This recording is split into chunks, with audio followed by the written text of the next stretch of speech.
NEP 2020 సంస్కరణలలో భాగంగా SCERT AP వారిచే రూపొందించబడిన నూతన పాఠ్యపుస్తకం 7వ తరగతి హిందీ కుసుమ్లో సన్నద్ధత పాఠ్యాంశాలలో బాల్ గీత్.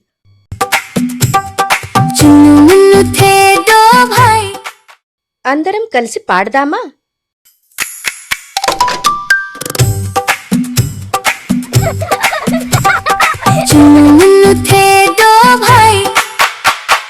रसगुल्ले पर हुई लड़ाई, चुन्नू बोला मैं खाऊंगा, मुन्नू बोला मैं खाऊंगा. झगड़ा सुनकर मम्मी आई, दोनों को एक चपट लगाई. कभी न लड़ना नहीं झगड़ना, आपस में तुम मिलकर रहना.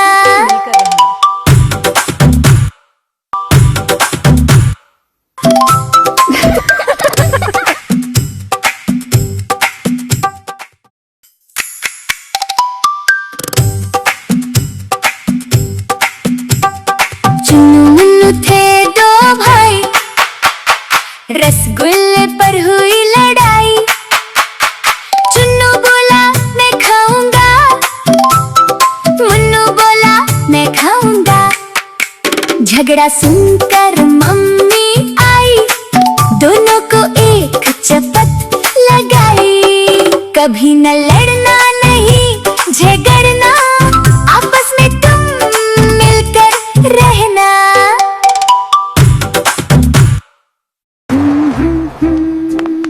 హాయ్ ఫ్రెండ్స్, నేను షికార్కి బయలుదేరాను. ఏయ్ తమ్ముడు, నువ్వేంటిక్కడ? ఆగు కా అన్నయ్య, నేను వస్తాను. ఇద్దరం కలిసి వెళ్దాం. మా ఇద్దరిలో ఒకరు సగం కా అయితే మరొకరు పూర్తికా. ఇలా మేమిద్దరం కలిస్తే కా యొక్క ద్విత్వాక్షరం ఆధా కా మిలే కా అవుతుంది. ద్విత్వాక్షరం అంటే ఏంటో తెలిసిందనుకుంటాను.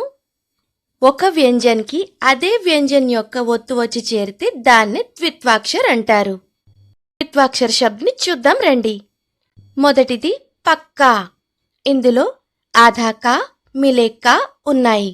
రెండవది సచ్చా, ఇందులో ఆధా చా మిలే చా ద్విత్వాక్షరం ఉంది. మూడవది హిమ్మత్, ఇందులో ఆధా మా మిలే మా ద్విత్వాక్షర్ ఉంది. నాలుగవది పత్తా, పత్తాలో ఏ ద్విత్వాక్షర్ ఉందో కనిపెట్టండి. కరెక్ట్, ఆధా తా మిలే తా ద్విత్వాక్షర్ ఉంది. ఐదవది బచ్చా, చదివేటప్పుడు ఆధా చాని నొక్కి పలకండి, తర్వాత పూర్తి చాని పలకండి. బచ్చా, ఇందులో ఆధా చా మిలే చా ద్విత్వాక్షర్ ఉంది. తరువాత రస్సీ, ఇందులో ఆధా సా మిలే సా ద్విత్వాక్షర్ ఉంది. తరువాత చమ్మచ్, ఇందులో ఏ ద్విత్వాక్షర్ ఉందో చెప్పండి. కరెక్ట్, ఆధా మా మిలే మా ద్విత్వాక్షర్ ఉంది. ఎనిమిదవది లడ్డు, చెప్పండి ఇందులో ఏ ద్విత్వాక్షర్ ఉందో. సరిగ్గా చెప్పారు, డామి డాకి మాత్రా ఉంది. గుండ్రంగా ఉన్న అక్షరాల్ని పక్కనే అక్షరంగా రాసి పొల్లు పెడతామని గుర్తుంచుకోండి. తొమ్మిదవది గన్నా, ఇందులో ఏ ద్విత్వాక్షరుంది మీరే చెప్పండి. తరువాత గుబ్బారా, ఇందులో ఏ ద్విత్వాక్షరుందో మీ ఫ్రెండ్స్తో చెప్పండి. 11వది లట్టు, ఇందులో ద్విత్వాక్షరం ఎలా రాశారో చూసారా? గుండ్రంగా ఉంది కదూ అక్షరం, కాబట్టి పక్కన టా రాసి దానికి పొల్లు పెట్టడం జరిగింది. ఇందులో టామి టాకి మాత్ర అన్నది ద్విత్వాక్షరుంది. 12వది గిల్లు, ఇందులో ఏ ద్విత్వాక్షరుంది? కరెక్ట్, ఆధాలా మిలేలా ఉంది. 13వది అన్, అన్ శబ్దులో ఉన్నటువంటి ద్విత్వాక్షరంని మీరే కనిపెట్టండి. తరువాత చప్పల్, ఇందులో పామె పాకి మాత్ర ద్విత్వాక్షర్ ఉంది. 15వది గద్ది, ఇందులో దా కింద దావొత్తి ఎలా రాశారో చూడండి. మిగిలిన వాటితో పోలిస్తే కొంచెం డిఫరెంట్గా ఉంటుంది. 16వది లజ్జా, ఇందులో ఆధా జా మిలే జా ద్విత్వాక్షరుంది. 17వది అడ్డా. ఇందులో ద్విత్వాక్షరిని గమనించారా ఎలా రాసి ఉందో? డాకి పొల్లు పెట్టి పూర్తిగా డా రాయబడింది. 18వది అమ్మ. ఇందులో ఆధామా మిలేమ్మా ద్విత్వాక్షరుంది. 19వది కవ్వాలి. ఇందులో ఆధావ్వా మిలేవ్వా ద్విత్వాక్షరుంది. ఇక 20వది కద్దు.